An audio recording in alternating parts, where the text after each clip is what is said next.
A 20-year-old Australian having a voice on the United Nations. Well, that's what's happened to Adam Pulford. He's been selected as the youth representative to the United Nations in partnership with the Department of Foreign Affairs and Trade. And Adam Pulford joins me now from our Melbourne studio. Adam Pulford, thank you very much for your time on Newsday. Firstly, I should say congratulations. You were selected from 300 young Australians. What made you want this role? I'm passionate about the ability of young people to create change in areas that they care about right now. I've been lucky enough to work with some incredible organisations like Oaktree, UN Youth and Project Rocket, and I've seen through my work with these organisations the power that young people have to create change now. Now, you'll soon begin a nationwide tour. Tell us about that. What does it involve and who do you get to speak to? Basically, I'll be spending the next 5 months travelling around Australia, talking to as many young people as possible and as many different groups of young people as possible. I'll be going into schools, into universities, basically into any area where young people hang out and talking to them about issues that are most important to them. And I understand you'll also be encouraging young people to get involved and interested in politics.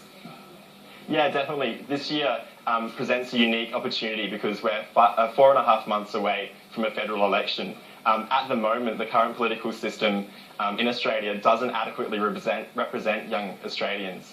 And that's proven by, in 2012, the Australian Electoral Commission found that only 50% of young Australians aged 18 and 19 are actually enrolled to vote. For 20 to 24-year-olds, the number's only 80%.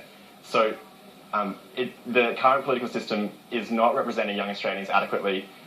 It does mean, though, that we do have a huge opportunity this year to get young Australians engaged in the political process, to enrol to vote and out on September 14th to vote on issues that they're passionate about and create change on these issues. And then come October, I understand you'll be part of an Australian delegation heading to the UN. Tell us about that and what you will expect to take to them. Yeah, definitely. Over the next 5 months, I expect to hear from young Australians what they want me to talk about at the United Nations when I'm working with the Australian government there.